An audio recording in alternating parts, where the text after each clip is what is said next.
This is the all-new generation of the Audi A6 Avant, or Estate, or Wagon, or Combi, however you want to call it. And on Autogefuehl, your number one resource for in-depth car reviews and your number one community to discuss cars, we'll present you this car in exterior, interior and the driving experience. Of course, interior will be a difference to the sedan version we presented you earlier, but also if you are a sedan fan, will still be interesting because we will test different suspensions and also trim setup and so on, and all in full HD, full screen and full length. Let's go!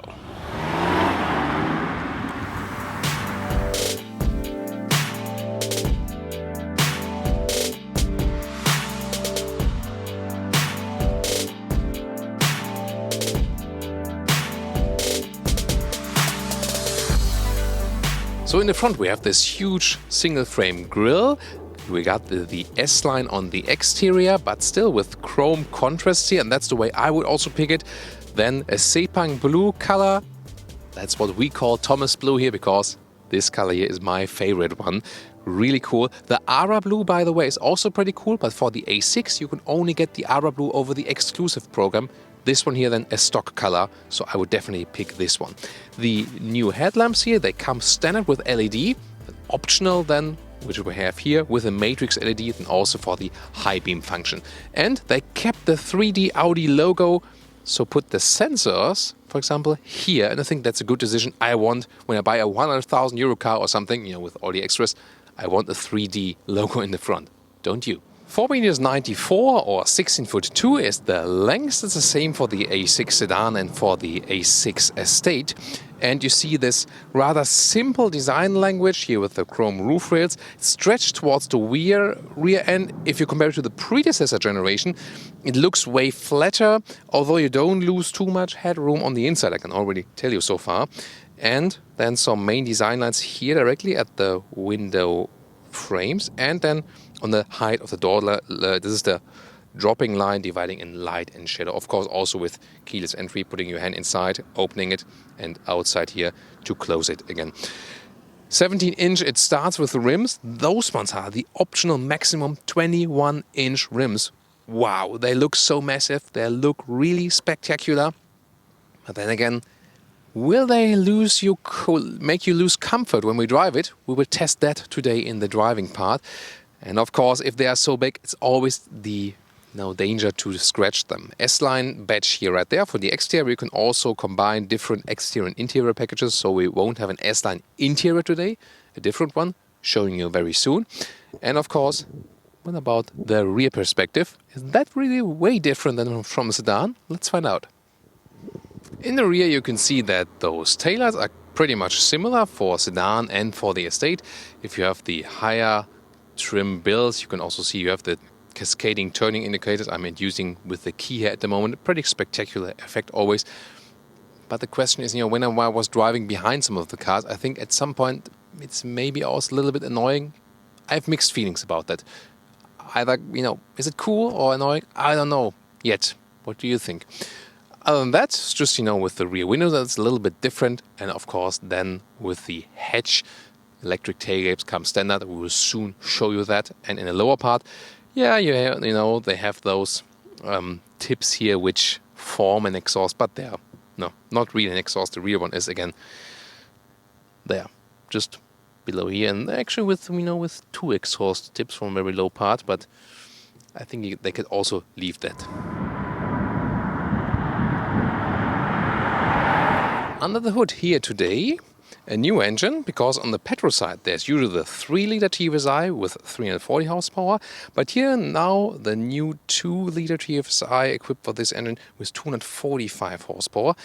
Essentially you could say it's, the engine is also fitted in the Golf GTI, but here of course you have a little bit more room, as this is here the MLB platform where you put the engines in a longitudinal way.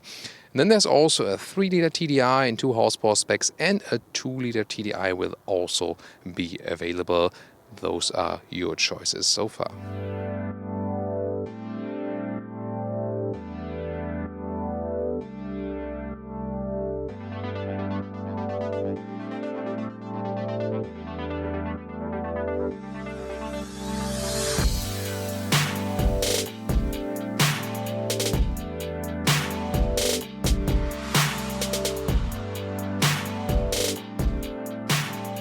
this is the car key.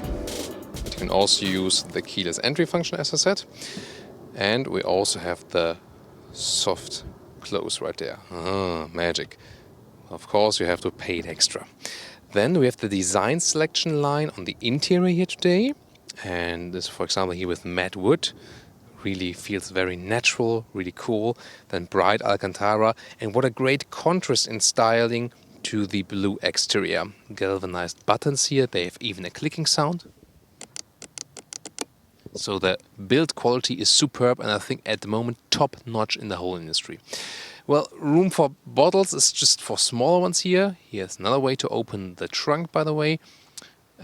This S-Line entry badge is still from the exterior package, by the way. But then the rest of the interior is design selection, and you can see here. At the moment the screens are off. We'll soon turn them on for you, but so you can see all in black at the moment.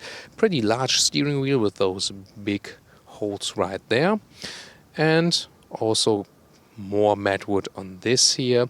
So very exclusive for sure. You have different trims, also aluminum if you want a little bit sportier, for example.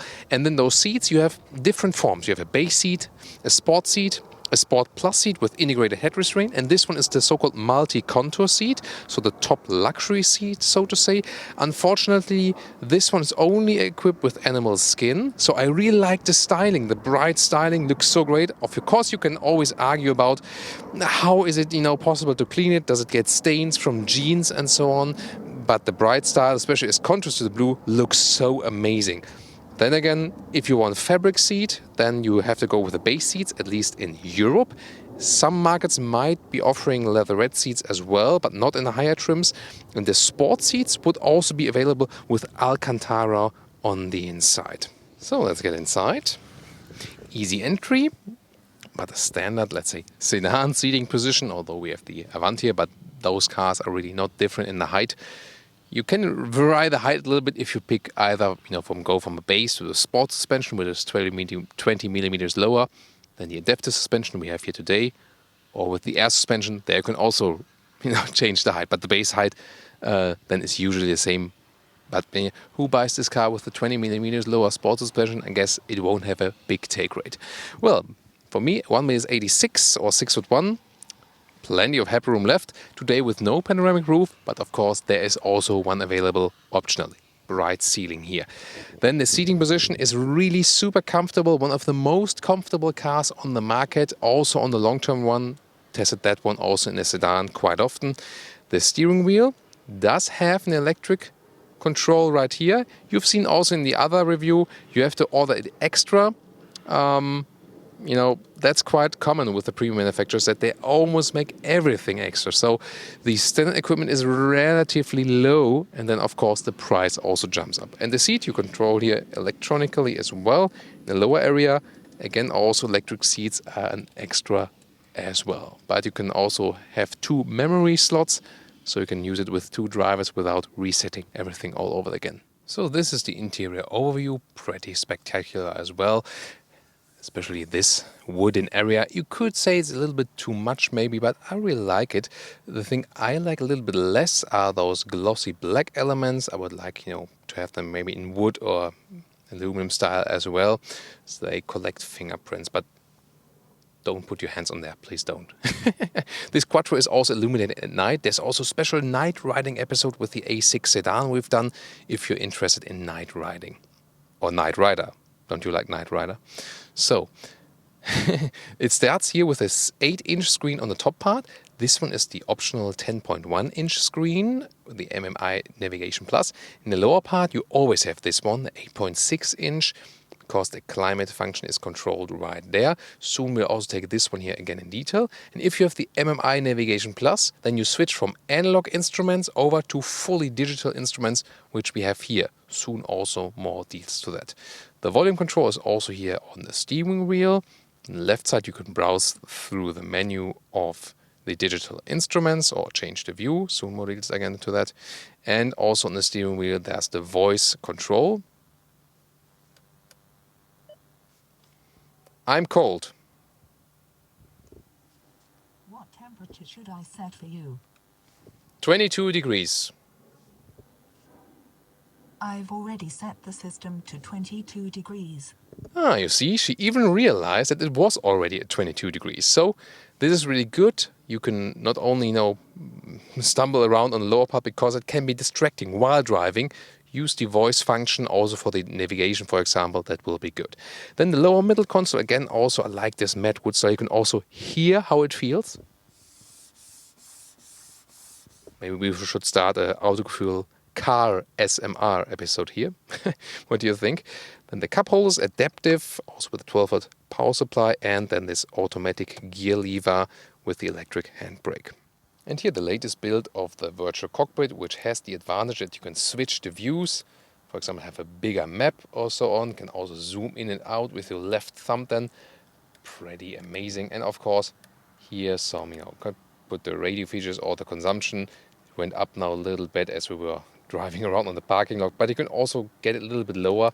Talking about it soon when we drive the car, of course. So here, one of the main features for me is, I really want to show you that, if you go to settings, and a lot to choose from here always. So you have to know it's display, and then it's the MMI, and then the touchscreen feedback. So if I activate that, you really have to, press the buttons, because when I'm just tapping here, like on a smartphone, nothing happens.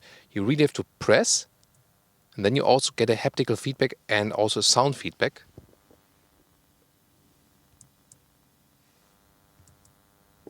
But the problem is, everything is so slow. But then if you have it like a smartphone, if you deactivate it, so I now really found how to deactivate it, then actually you can control everything quite fastly. And I really like that because, we're used to that from the smartphones. Very fast processor. Look at the screen. Wow, it looks really amazing as for the resolution, and really cool to browse around. Good system as for that one, and so much easier to use if you can just tap it. You can, for example, also have the auto drive select here, or also just use the lower buttons, but they're not that well to control while driving, I have to say. Talking more about the driving modes when we drive the car.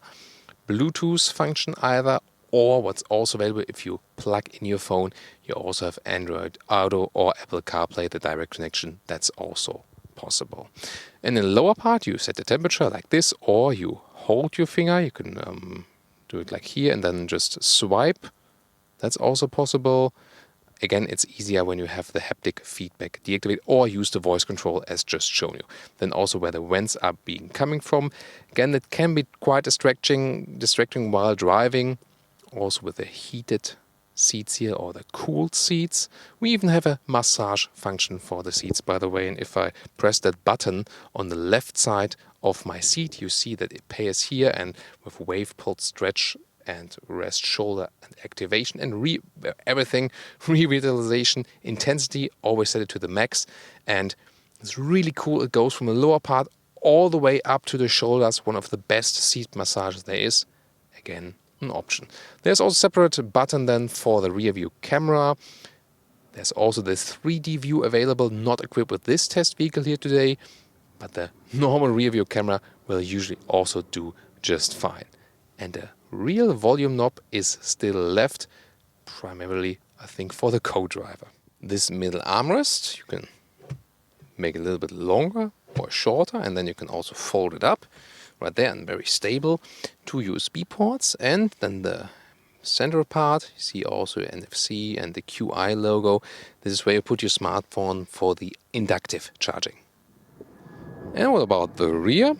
Well, of course you have enough legroom in the rear even for tall people, but considering the length of those vehicles, and that's a problem in the segment altogether, I have this legroom in the Honda Jazz.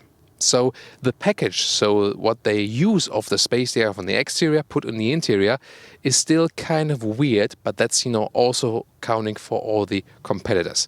Still, you can sit very comfortably here, also headroom-wise, no problem. And the Avant, or the Estate, has the advantage that it goes further with a roofline. So, I didn't really have problems in the sedan, but of course, it's a little bit more room if you lean backwards, for example, on those seats. They are in a little lying position anyway, so you have even more room to move around. That's pretty interesting. And you can also have the ISO fixed, it's standard then, on the outside seats, and you can also flip the seats already from here if you want so, or use this middle armrest right there, also with cup holders and some storage area, and then also able to just this way to go right there.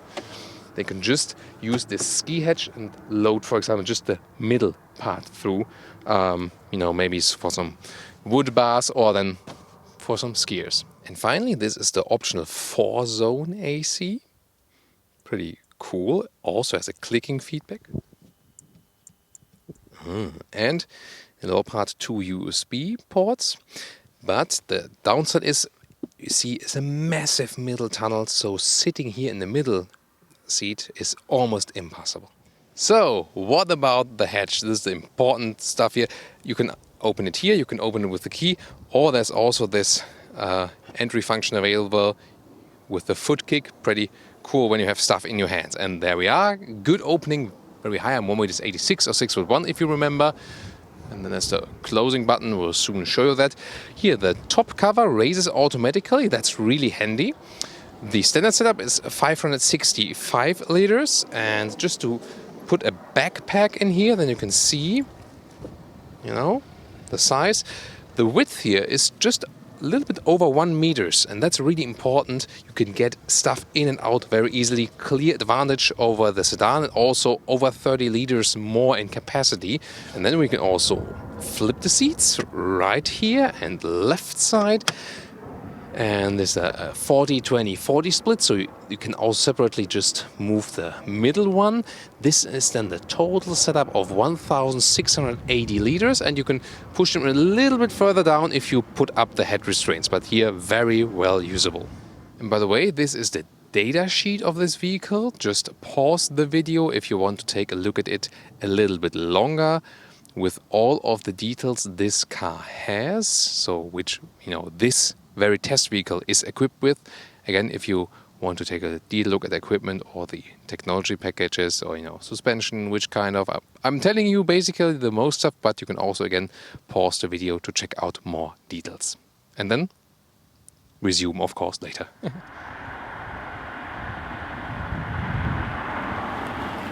Welcome to Thomas's driving lounge here today at Frankfurt Airport, and I'm starting directly here because it's super loud here in this tunnel area, and it's super silent in this vehicle.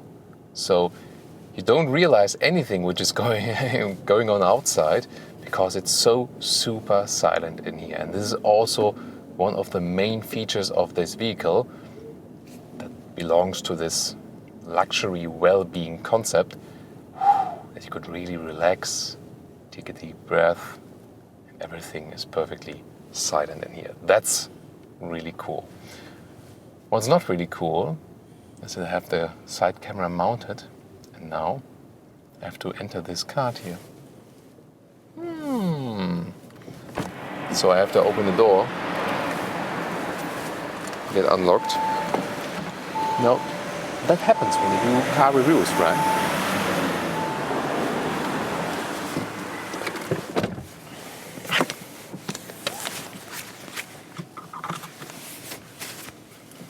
So now, I had to hold the card against it, not to put it in.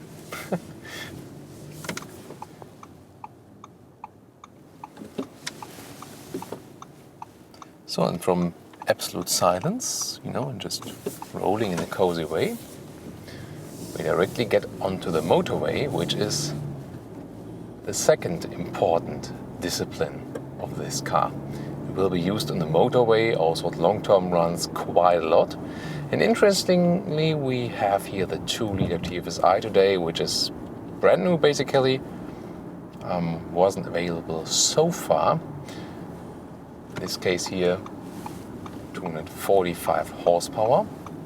And the all-wheel drive is also the Quattro Ultra. That's basically for all of the Audi A6 except the 3-liter TDI, the strong horsepower version. 286 horsepower. We tested that one lately as well, which is still a real Quattro all-wheel drive with 40/60 basically, as a base setup. And this one here, those Quattro Ultra systems, they are all front-wheel drive plus rear-wheel drive on demand. Well, as a driver, do you really feel that? That really depends on how you drive. In most cases, people will not really notice it. But of course, there's always a big fan group who says, I really want still the very classic all-wheel drive. The newer systems maybe have the advantage that they sometimes consume a little bit less fuel, since when you go slowly, just the front wheels are being used for the drive, and then when you apply some more power, also more is applied to the rear wheels. So I'm driving now 100 kilometers an hour already, and it's again so super silent, and the car is extremely stable on the road. And we already experienced that one with the sedan as well. It's such a great motorway vehicle. It's one of the best there is, just cruising a long way, have this very comfortable seating position, although we're not like in this upright SUV seating position, but for a normal car seating position, this is one of the best you have here with those seats here as well. So they really figured out how to build those very comfortable seats, no matter which material is used now. I'll let that aside now. Then very easy to accelerate also. I'm just a little bit on the throttle, but although we just have the 2-liter 4-cylinder here, I have a good and sovereign acceleration. So that was also the question initially, is it not sovereign enough if you have the smaller engine? I can say it's absolutely enough, absolutely fine. And we'll of course show you soon a little bit more acceleration, that you can also experience that. But to me it's also important that the engine is not only performing really hammered, but that it's also giving you, quite cool with the planes, that's also giving you a sovereign, smooth and soft performance, that you don't have, to push all the RPMs until something is happening. So at the moment, there's unlimited speed, so we can go to the sport mode, that we don't have to shift that much, goes more. Let's go just from 100, let's see.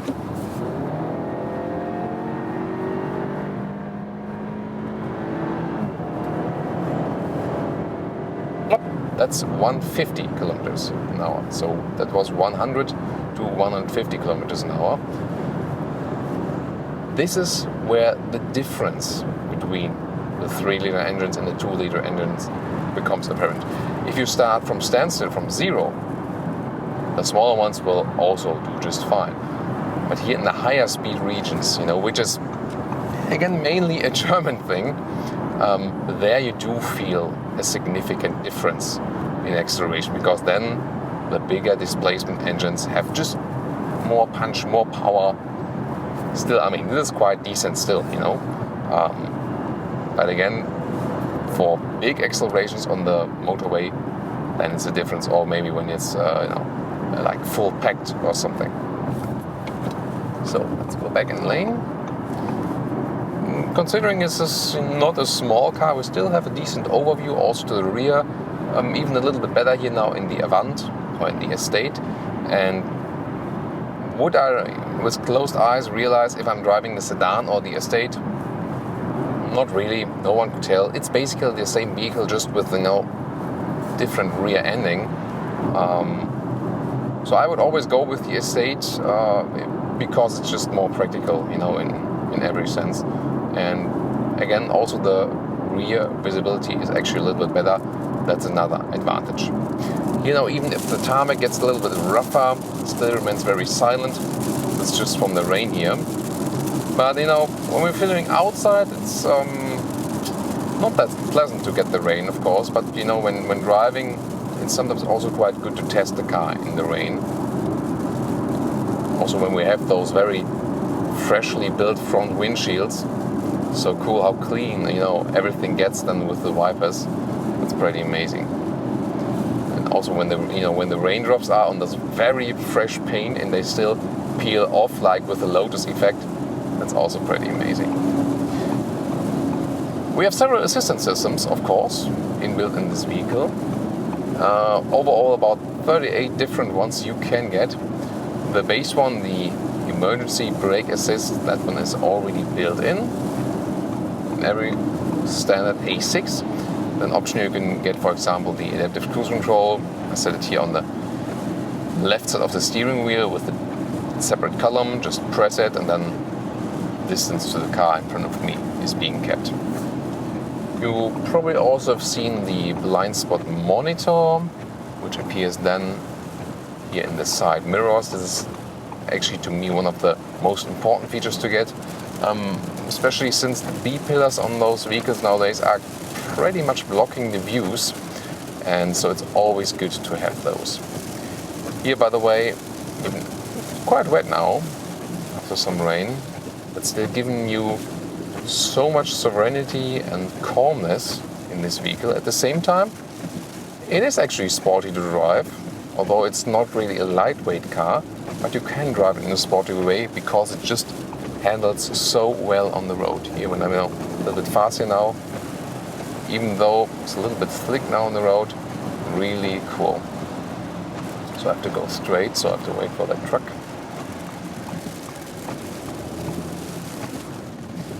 So if you compare it, for example, with the smaller model, with the A4, of course the A4 feels somewhat more agile. This one here then has advantages, when just running straight, having this longer wheelbase. This also adds to this very calm driving feeling. And to me at the moment, this vehicle has one of the best and most sovereign driving feelings of all vehicles on the road. So I think they've done an excellent job here, also with the combination of the suspension. This one has the adaptive suspension we're driving. As you might remember, we have a base. Whoa, that's a lot of rain now. But why not test it in the rain? So we have a base suspension, then we have the sport suspension, which sits a little bit lower. Then we have the adaptive one. That is the one we're driving today, and it's really an excellent combination.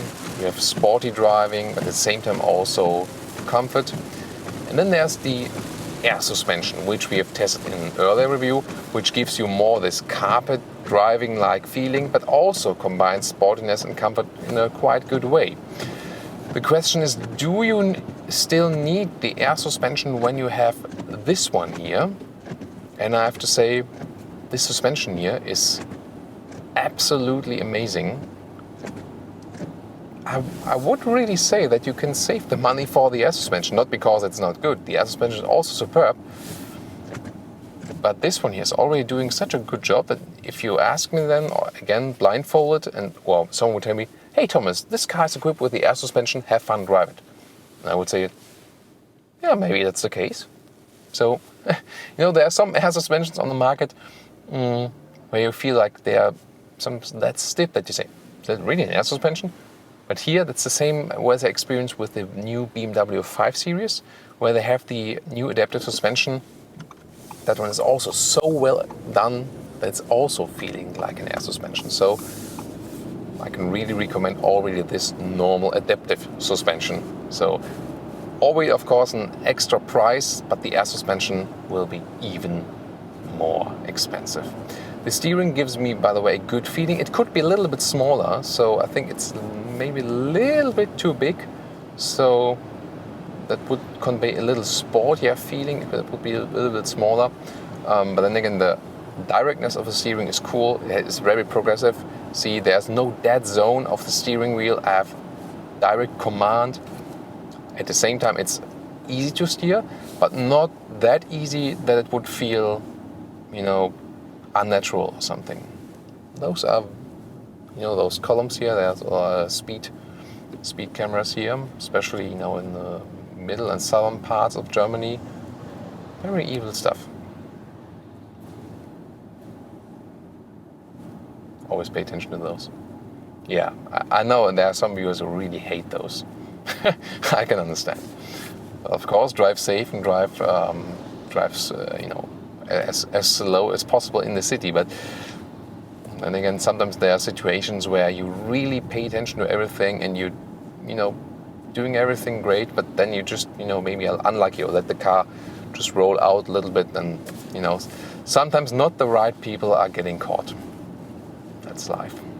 So here in the city, it also performs very well.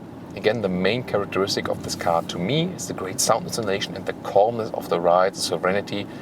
But at the same time, for such a rather big vehicle, you can drive it sporty. Just, for example, go in a sport shifting mode, but what's also, then, the gears are turned up higher and get a nice punch already.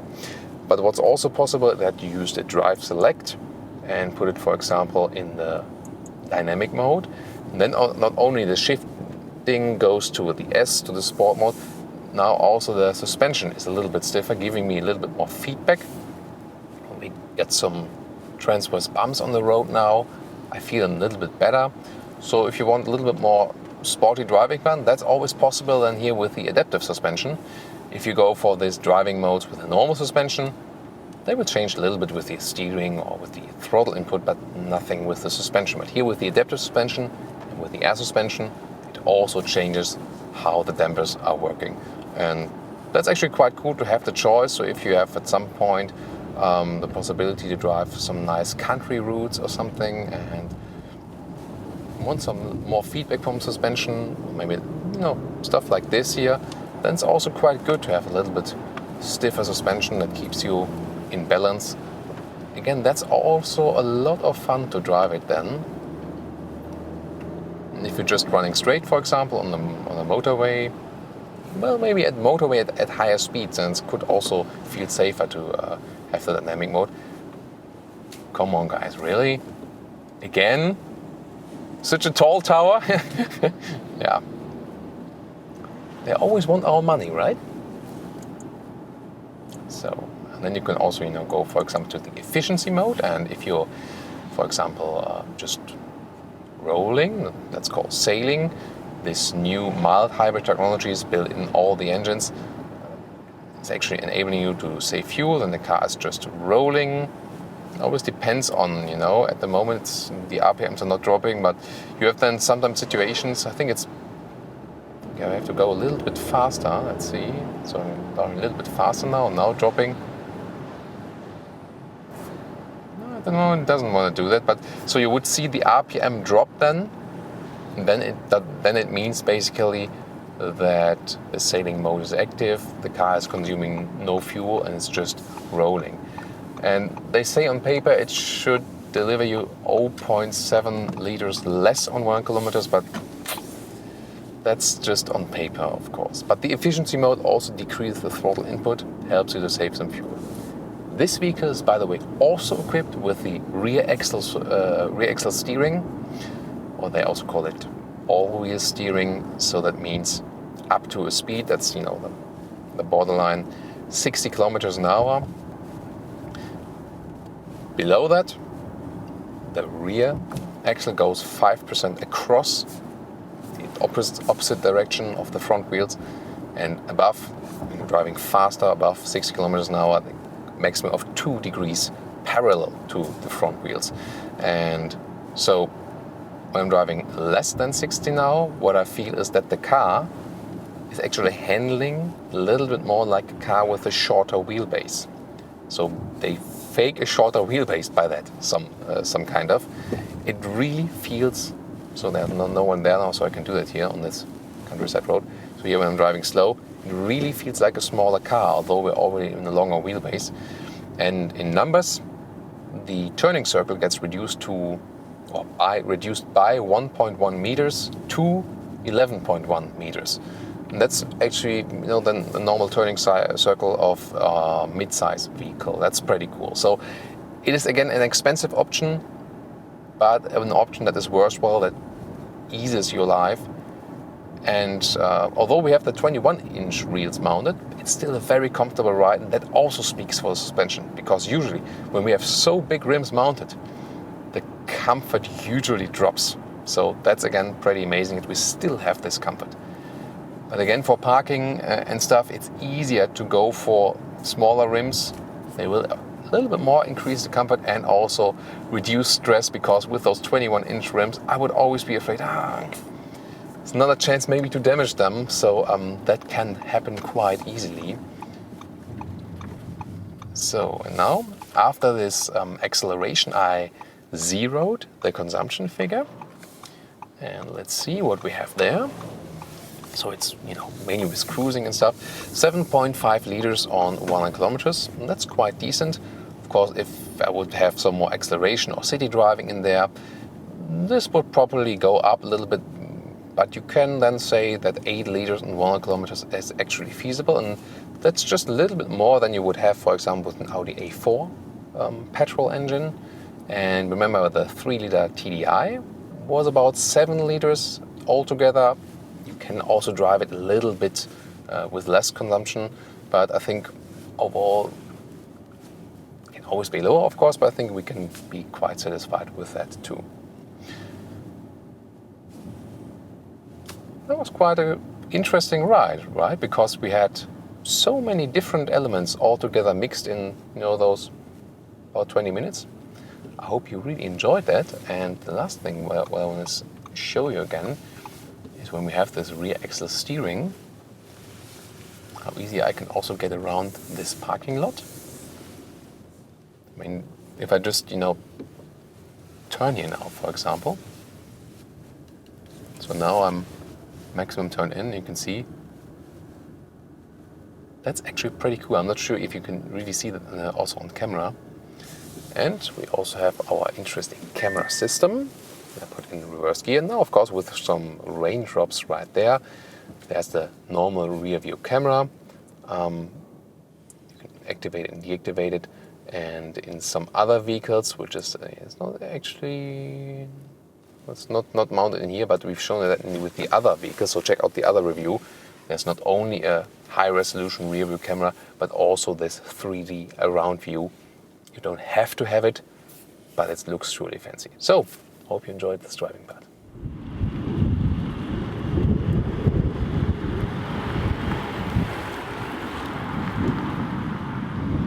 So just received some greetings here from one of our German fans.